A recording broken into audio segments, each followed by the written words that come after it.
All right, welcome back to Red January, or Roll Every Day, and try to upload a video. Today is day 8. It's an open mat, and I'm rolling with Alex. Alex is from a different school, usually comes to our open mats on a regular basis. So I've rolled with Alex, I think this is maybe the third or fourth time. So it's always a challenge. None of these rolls are easy for me. So we started out, Alex pulls me into a half guard kind of situation and kind of working on controlling this left arm of mine. And he's sneaking his left hand. I can kind of feel that moving over, and it kind of lulls you into a false sense of security, like you can just put your head down and take care of it. But I'm not going to go into guillotine because that would just flip me over. But he's got control of my sleeve with his left hand, and I didn't give a lot of credit to that. I should have paid more attention to that, because you'll see as we go along here, something very unfortunate happens to me because I didn't take care of that grip right away. That's an important grip right there. I slowed it down here. He's got control of that grip, reaches over my head, and I kind of lower down like I'm going to try to remove that grip, but then he reaches over my head. I don't like that. So I'm starting to straighten up a little bit, which pushes my weight back and then gives him the idea to hip bump sweep me over, which comes up pretty easy. Now, fortunate enough for me, as I felt this, I caught a hook so he didn't go straight in the mount. I think you'll see that here. As I go over, I catch him with a butterfly hook, flip him over, but he's got a hold of my sleeve and my collar and is able to pull himself up and catches me transitioning from on my back to turtle. And we spend some time here working out of a turtle attack, back attack that he's got going. Now what I'm primarily doing anytime someone's on my back is I'm monitoring that hand that's across my throat. That's a choking hand. And so with Alex, I feel him grabbing that cross collar to kind of work like a bow and arrow choke. And so I have my right hand on his elbow and my left hand is on his sleeve, right at the end of the sleeve, like a little pocket grip. And I'm trying to keep that hand from really pulling that gi tight. And he has a pretty unbearable body triangle. He'll put it back on. His long legs and flexibility, he's able to keep the pressure on here. So here again, I go back to grabbing the sleeve and trying to grab some material to pull that over my head. I gotta first deal with the grips and then deal with the position.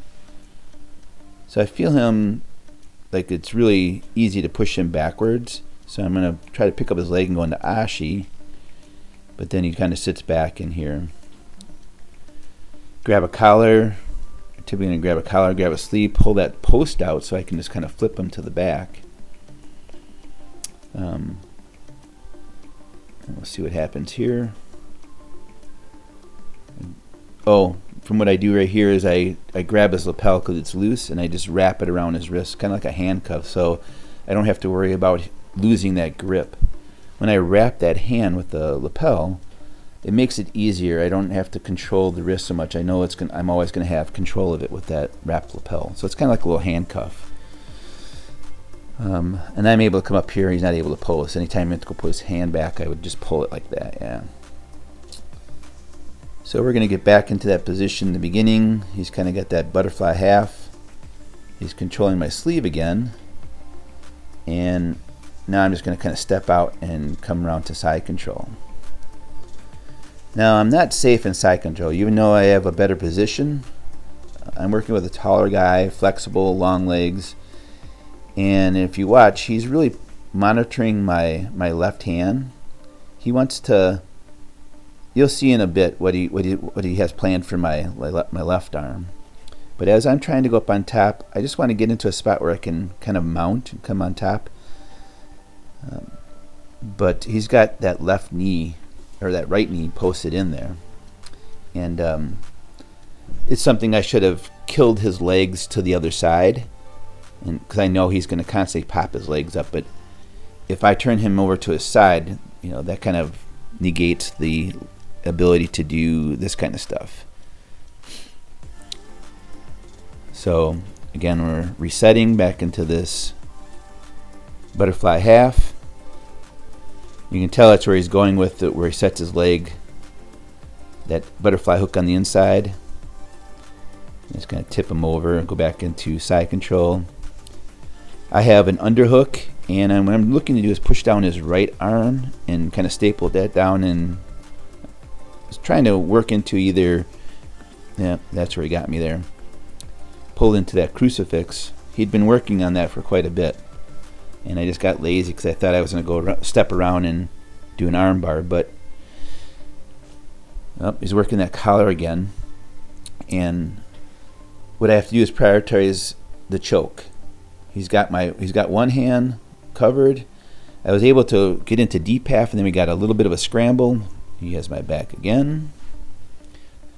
A lot of movement with Alex. You really have to stay up. It's not a slow pressure or slow game. It's lots of movement, and it's repetitive. He works a system over and over and over. Again, body lock, cross collar, looking for that bow and arrow. We're off camera a little bit. I have to control that sleeve, grips first, and then position. All right. I come out the back door again. I'm going to pull and come up. All right, so now I realize, all right, I've been in this position before. I'm going to try it again. Watch those legs coming over. He keeps pushing my left hand. Now I'm going to walk back and try to kill his legs to the side. As you see, I keep scooting back, turn his legs over. And now what I'm going to do is I thought about just reaching back and killing that right leg from posting up so he can't bridge into me like he's doing right now. He's going to bridge and then try to get my arm again. So I reach back and weave my hand in between his legs and just kill it all the way over to his left side. You'll see it right here. I think I thought it might pop up. And I know we're getting to the end of the round, but here's where he can step over into technical mount, maybe monoplata. But I think we're ending the round. End of the round's coming up right now. Tries to tip me. And I think that's it. Yeah. A little bit of the same, right back into resetting into that butterfly half. Going for the Kimura, and then he gets a Kimura here. So he did get a tap at the very end, right at the bell. So that was a roll with Alex. Always a tough, fun roll, and it's you have to stay on top of that. If you get lazy, he will catch you, and you just got to be vigilant.